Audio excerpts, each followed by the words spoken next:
आज आपको आपके बॉडी के बारे में एक ऐसा राज पता लगने वाला है जिसे जानकर आप अपने एंसेस्टर यानी कि पूर्वजों पे प्राउड फील करोगे। साथ ही आपको एक ऐसा कला पता लगने वाला है जिसके हेल्प से आप जीवन भर निरोग रह सकते हो, यानी कि आपको कोई बीमारी होगी ही नहीं। तो एक बार वीडियो को अंत तक जरूर देखिएगा, क्योंकि ये वीडियो आपके लिए, आपके हेल्थ के लिए एक बहुत बड़ा इन्वेस्टमेंट साबित होने वाला है। बात है 1974 की, जब एक बेल्जियम बायोकेमिस्ट को उनके रिसर्च के लिए नोबेल पुरस्कार दिया गया। उनका रिसर्च ये था कि जब उन्होंने इलेक्ट्रॉनिक माइक्रोस्कोप से सेल यानी कि कोशिका को बहुत ज्यादा करीब से देखा तो उसके अंदर उन्हें बहुत कुछ देखने को मिला, और उन्हीं में से एक था लाइसोसोम। जब उन्होंने लाइसोसोम को जूम करके देखा तो वो पूरी तरीके से हैरान हो गए। उन्हें लाइसोसोम के अंदर 50 डिफरेंट प्रकार के डाइजेस्टिव एंजाइम दिखे, जो कि एक रिसाइकल प्रोसेस की तरह काम कर रहा था। यानी सीधे शब्दों में कहा जाए तो 50 प्रकार के डाइजेस्टिव एंजाइम हर तरह की चीजों को पचा रहा था, खाने का कार्य कर रहा था। यानी सेल्स के अंदर जितनी भी बेकार की चीजें थी जो कि शरीर के कार्य में नहीं आ रहा था या फिर शरीर के अंदर रहकर हमारे शरीर को नुकसान पहुंचा रहा था, उन चीजों को वो खाने का कार्य कर रहा था। उन्होंने देखा कि इन डाइजेस्टिव एंजाइम में इतनी कैपेसिटी है कि जो खाना हमारी बॉडी के अंदर कई महीनों से पड़ी है और टॉक्सिन्स के रूप में बदल रही है, उन्हें भी ये खाकर खत्म कर सकती है। हमारे बॉडी के फैट को मेल्ट करके बॉडी को फिट रखने की कैपेसिटी रखती है। बॉडी के अंदर जितने भी वायरस हैं, जितने भी बैक्टीरिया हैं, उन्हें खाकर खत्म करने की ताकत रखती है। वो सेल्स जो मर चुके हैं, डेड सेल्स हैं, या फिर कोई सेल्स गलत तरीके का प्रोटीन बना रहा है या फिर प्रोटीन बना ही नहीं रहा है, उन सारे सेल्स को खाने की ताकत रखती है। इसके अलावा ऐसे सेल्स जो कि हमारी बॉडी में नहीं बनने चाहिए, जैसे कि कैंसर सेल्स, इन सेल्स को भी ये खत्म करती है। यानी कि बेसिकली देखा जाए तो एक इंसान को जितनी बीमारियां हो सकती है, उसका बॉडी उन बीमारियों को खुद खत्म करने का क्षमता रखता है, क्योंकि हमारे शरीर में अनगिनत सेल्स हैं और उन अनगिनत सेल्स में अनगिनत लाइसोसोम है जो कि यही काम कर रहा है। आप सोच सकते हैं कि हम लोगों का बॉडी का जो स्ट्रक्चर तैयार हुआ वो इस हिसाब से तैयार हुआ कि बॉडी के अंदर एक ऐसी चीज को भी बनाया गया जो कि हमारी बॉडी को हेल्दी रखने का काम करता है, हमें रोग मुक्त रखता है। अब आप में से बहुत से लोग ये कहेंगे कि जब हम लोगों का बॉडी बीमारी को खुद ठीक कर सकता है तो इतने लोग बीमार क्यों हैं? इतने लोगों को नए नए प्रकार की बीमारियां क्यों हो रही है?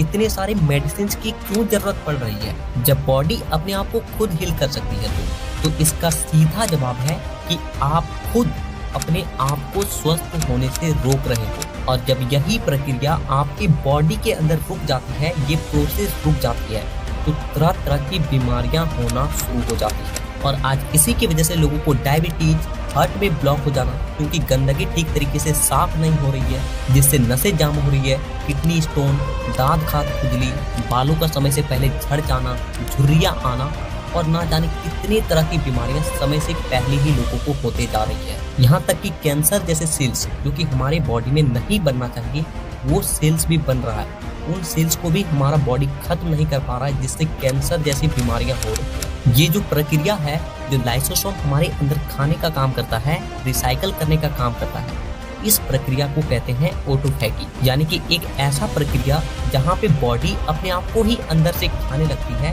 और अपने आप को स्वस्थ रखने का कोशिश करती है। लेकिन अफसोस कि आज हम लोग खुद इस प्रक्रिया को रोक रहे हैं। आगे हम लोग ये भी जानेंगे कि इस प्रक्रिया को आप अपने बॉडी में कैसे एक्टिव कर सकते हैं और अपने आप को हमेशा स्वस्थ रख सकते हो। अब यहाँ पे एक बात आती है कि आप किस तरीके से इस प्रक्रिया को अपने बॉडी में होने से रोक रहे हो। इसका जवाब है खाना खाने से। अब आप कहोगे ये क्या कह रहे हो, अब इंसान खाना खाना भी बंद कर दे? तो रुको भाई, पूरी बात पहले ध्यान से सुनो। तो देखिए, जिस तरीके से एक गाड़ी को चलने के लिए फ्यूल की नीड पड़ती है, ठीक उसी तरीके से हमारी बॉडी को चलने के लिए एनर्जी की जरूरत पड़ती है। अब हम लोग जो खाते हैं उससे हमें एनर्जी मिलती है। ये एनर्जी बनती कैसे है कि जब पोषक तत्व हमारे सेल्स तक पहुंचता है तो उस सेल्स की मदद से एनर्जी प्रोड्यूस होती है, जिससे कि हमारा बॉडी काम करता है। यानी कि हर वक्त हमारे बॉडी को एनर्जी की नीड रहती है, यानी कि हर वक्त हमारी बॉडी में खाना होना जरूरी है। लेकिन जिस वक्त हमारे बॉडी को खाना नहीं मिलता है तो हमारा सेल्स एनर्जी को बनाने के लिए क्या करता है कि वो खुद को ही खाने लगता है। सबसे पहले हमारा बॉडी फैट से एनर्जी लेती है, फैट को खाना शुरू करती है। इसके बाद हमारे बॉडी में जो वायरस होते हैं, जो गंदे बैक्टीरियाज होते हैं, जो वायरस नहीं बनने चाहिए, उन सबको खाना शुरू करती है। इसके बाद जो ब्लॉकेज आए हुए हैं, वहाँ भी फैट जमा है, उन सबको भी खाना शुरू करती है और उससे एनर्जी प्रोड्यूस करती है और अपने आप को सरवाइव करवाती है। लेकिन अब यहाँ पे प्रॉब्लम क्या है कि हमें ऐसा लगता है कि अगर हमने 9 बजे नाश्ता किया है तो 10 बजे से ऑटोफेगी का प्रोसेस स्टार्ट हो जाएगा, लेकिन ऐसा नहीं है। ये प्रोसेस तब स्टार्ट होती है जब आपका खाना पूरी तरीके से पच जाता है, उसमें जो भी एनर्जी होती है उसे आपका बॉडी कंज्यूम कर लेता है। अब आप यहाँ पे देखिए कि जो हम लोग नॉर्मल खाना खाते हैं उसे डाइजेस्ट करने के लिए हमारी बॉडी को 3 से 4 घंटे का समय लगता है, और बहुत ज़्यादा अगर हार्ड खाना है, नॉन वेज है, तो उसे पचाने में तो 9 से 10 घंटे लग जाते हैं। और अगर आपका डाइजेस्टिव सिस्टम स्ट्रांग नहीं है तो ये खाना और ज़्यादा लेट से पचती है। अब आप सुबह 9 बजे नाश्ता कर रहे हो, फिर 1 बजे तक लंच कर लेते हो, फिर बीच में कोई स्नैक्स ले लेते हो, फिर जाके डिनर खा लेते हो। तो ऐसे में क्या होता है कि पूरा दिन हमारा पेट खाने से भरा रहता है और उसे हमारा बॉडी पचाते रहता है और उससे एनर्जी बनाते रहता है। और इसी के चलते हम लोग अपने बॉडी में ऑटोफेगी की प्रक्रिया को कभी स्टार्ट ही नहीं कर पाते। यानी कि आप ये बात समझ रहे हो कि अगर हम लोग किसी तरीके से अपने पेट को खाली रख देते हैं, भोजन नहीं देते हैं, तब हमारी बॉडी में ये प्रक्रिया स्टार्ट हो सकती है। और इस बात को हमारे पूर्वज बहुत पहले से जानते थे, जिसे आज साइंस भी प्रूव कर रही है। मैं बात कर रहा हूँ फास्टिंग यानी कि उपवास की, क्योंकि जब हम लोग फास्टिंग में होते हैं तो उस वक्त ये ऑटोफेगी का प्रक्रिया हमारे बॉडी में बहुत अच्छे तरीके से हो रहा होता है, क्योंकि उस वक्त हमारा पेट पूरी तरीके से खाली होता है और सेल से एनर्जी को बनाने के लिए हमारे अंदर के जो बैक्टीरिया होते हैं, जो खराब वायरस होते हैं, जो फैट होते हैं, जो हार्ट में ब्लॉकेज आ रहे हैं, उन सबको खाना शुरू कर देती है ताकि हमारी बॉडी को एनर्जी मिल सके। और आपको ये बहुत अच्छे तरीके से पता होगा कि हमारे जो पूर्वज थे वो फास्टिंग यानी कि उपवास को कितना ज़्यादा महत्व देते थे। वो जाने अनजाने में किसी भी पूजा त्यौहार में फास्टिंग को जोड़ कर रखे थे, ताकि एक दिन पूजा के बहाने ही फास्टिंग रखें और हमारा बॉडी अपने आप को रिकवर करे, अपने आप को स्वस्थ रखे। लेकिन आज के टाइम में तो ये धीरे धीरे पूरी तरीके से लुप्त होते जा रही है, और जिसका प्रभाव हमें साफ साफ देखने को मिल रहा है। यानी कि अगर हमें अपने बॉडी को स्वस्थ रखना है, हेल्दी रखना है, हमें निरोग रहना है, तो इस फास्टिंग वाले कॉन्सेप्ट को दोबारा से अपने जीवन में लाना ही होगा।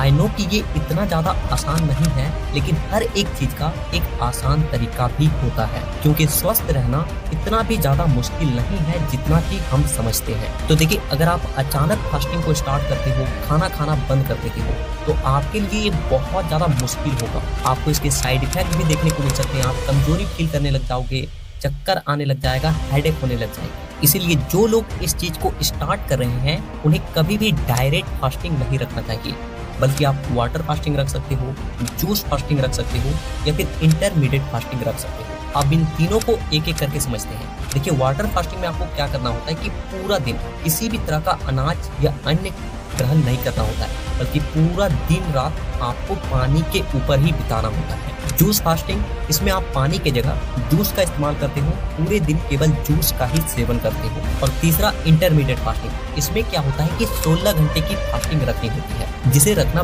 बहुत आसान है। जैसे कि मान लीजिए कि आप रात 8 बजे लास्ट खाना खाते हो, तो आपको दूसरे दिन क्या करना है कि सुबह का नाश्ता नहीं करना है, बल्कि डायरेक्ट लंच यानी कि 12 बजे आपको खाना खाना है।